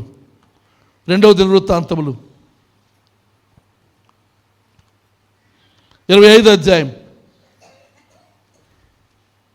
9వ వచనం. అది సందర్భం ఏమిటో చెప్తాను. యూదారాజు అమజ్య ఏలుబడి కాలంలో యూదారాజు బెన్యామీను కొంతమంది తనతో పాటు ఉన్నారు. యుద్ధాన్ని చేయడానికి శత్రు సైన్యం యుద్ధం చేయడానికి వెళ్తున్నప్పుడు తన పొరుగునున్న రాజ్యం ఇశ్రాయేల్ రాజ్యం అనగా 10 గోత్రాలకు చెందిన ఇశ్రాయేల్ రాజ్యంలో ఉన్నవారిని, ఆ సైన్యాన్ని తనతో పాటు నాకు యుద్ధానికి రండి అని చెప్పి ఆ సైన్యానికి ఏం చేస్తారంటే 25 అధ్యాయంలో 6వ వచనం చూస్తుంటాడు. మరియు అతను ఇశ్రాయేల్ వారిలో నుండి 1,00,000 మంది పరాక్రమశాలులను 200 మనుగుల వెండికి కుదిర్చాను. 1,00,000 మంది సైన్యాన్ని 200 మనుగుల వెండికి ఇచ్చి సమకూర్చుకున్నాడు. అది జరిగిన తర్వాత దైవజనుడైన ఒకడు అతని వద్దకు వచ్చి, రాజా, ఇశ్రాయేలు వారి సైన్యమును నీతో కూడా తీసుకొని పోవద్దు. యెహోవా ఇశ్రాయేలు వారగు ఎఫ్రాయిమీలలో ఎవరికి తోడుగా ఉండడు. ప్రవక్త చెప్తున్నాడు, వారిని తీసుకెళ్ళవద్దు. ఇశ్రాయేలీలు కానీ ఎఫ్రాయిమీలు రెండో వారే, అదే రకం రెండో పదం చెప్తున్నాడు. ప్రవక్తగా చెప్తున్న మాటలు ఇవి. వారికి ఏముంటుంది అక్కడ?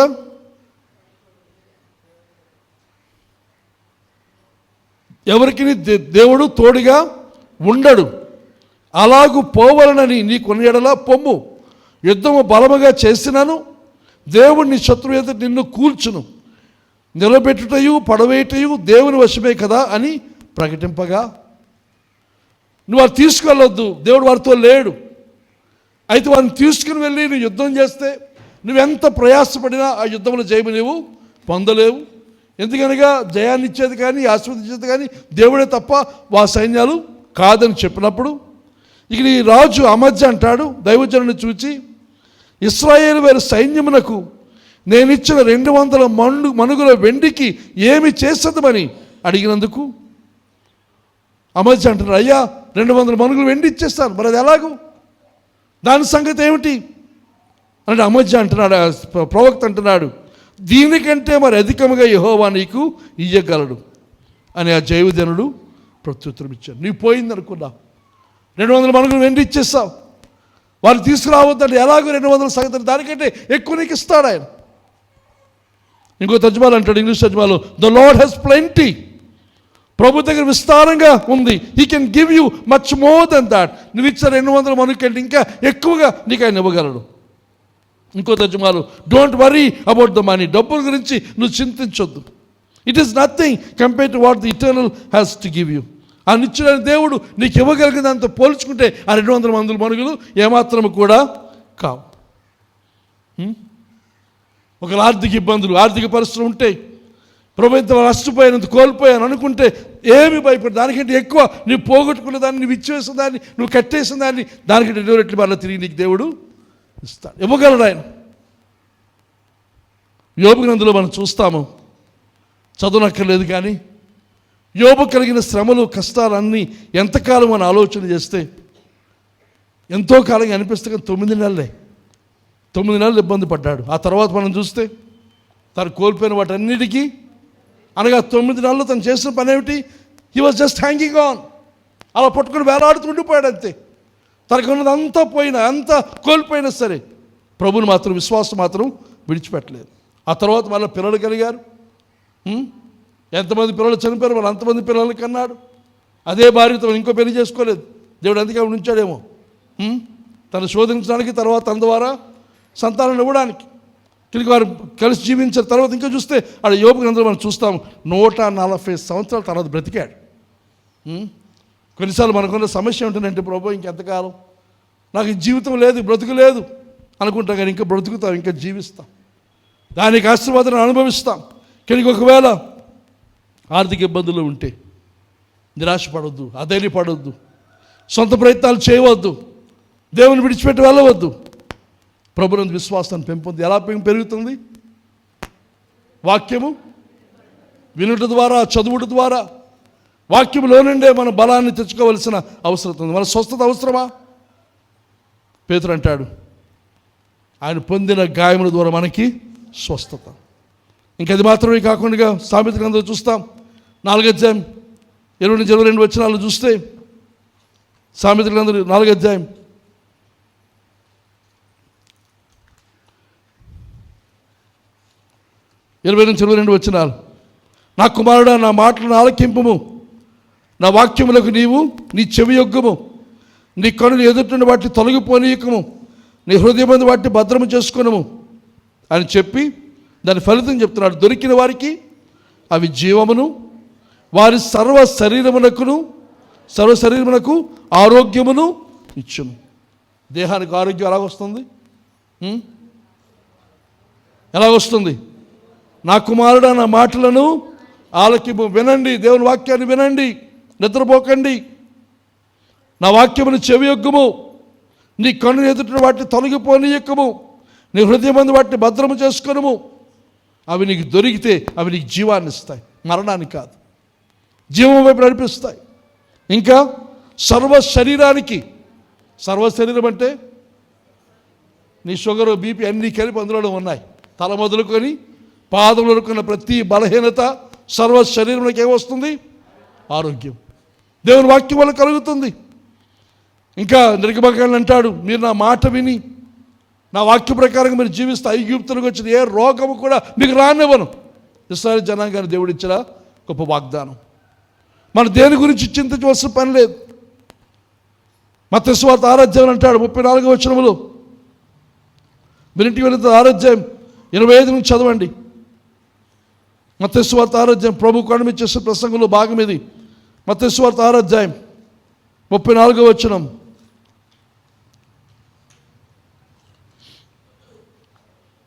రేపటి గురించి చింతింపకుడి, రేపటి దినము దాని సంగతుల గురించి చింతించును. ఏ నాటికి ఆ నాటికి. రేపటి గురించి చింతించొద్దు. Take no thought of tomorrow. రేపటి గురించి మనం చింతిస్తుండాలని దేవునికి ఇష్టం ఎంత మాత్రం కూడా కాదు.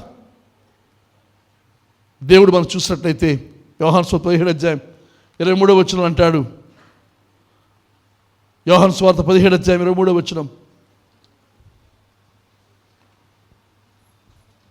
వారి యందు నేనును నా యందు నీవును ఉండుట వలన వారు సంపూర్ణంగా చేయబడి ఏకముగా ఉన్నందున నీవు నన్ను పంపితవని, నీవు నన్ను ప్రేమించినట్టు వారిని కూడా ప్రేమించితివని, నీవు లోకము తెలుసుకున్నట్లు నాకు అనుగ్రహించిన మహిమను వారికి ఇచ్చితివి. అంటే నీవు నన్ను ప్రేమించినట్టు నట్టే వారిని కూడా నీవు ప్రేమించితివి. ఎవరి గురించి? తండ్రి అయిన దేవుని గురించి ప్రభు చెప్తున్నాడు. నీవు నన్ను ప్రేమించినట్టుగా వారిని కూడా నీవు, అనగా మళ్ళీ ఎలా ప్రేమిస్తున్నాడు ప్రభు? తండ్రి అయిన దేవుడు కుమారుని క్రీస్తును ప్రేమించినట్టుగానే మనల్ని కూడా ఆయన ప్రేమిస్తూ ఉన్నాడు. కనుక దేవునికి సంగమా, దేవుని వాక్యాన్ని మనం విందాం. ఆ తర్వాత ఈ ఆఖరిది హెబ్రీ పత్రికలో మనం చూస్తాం 12వ అధ్యాయంలో. మన ఫోకస్, మన దృష్టి ఎక్కడ ఉండాలి? 12వ అధ్యాయం చూస్తే, ఇంత గొప్ప సాక్షి సమూహం మేఘములను ఆవరించినందున మనము కూడా ప్రతి భారమును సులువుగా చిక్కులు పెట్టి పాపమును విడిచిపెట్టి, ప్రతి భారమును, ప్రతి పరిస్థితిని, ప్రతి విషయాన్ని విడిచిపెట్టి విశ్వాసమునకు కర్తయు దాన్ని కొనసాగించేవాడిని అయినా యేసు వైపు చూచుచు మన ఎదుట ఉంచబడిన పందెములో ఓపికతో పరిగెత్తుదాం. ఓపికతో, సహనముతో పట్టుకొని వేలాడుతూ మనం పరిగెడదాం. ఆయన తన ఎదురు ఉంచబడి, ప్రభు యొక్క మాదిరి మనం చూస్తున్నాం. తన ఎదురు ఉంచబడిన ఆనందము కొరకే అవమానమును నిర్లక్ష్య పెట్టి సిలువను సహించి దేవుని సింహాసనం కుడి పార్శ్వమున ఆసీనుడై ఉన్నాడు. ప్రభుకున్న ఫోకస్ ఏమిటి?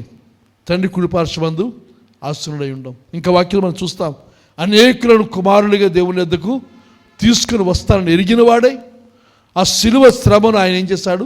సహించాడు.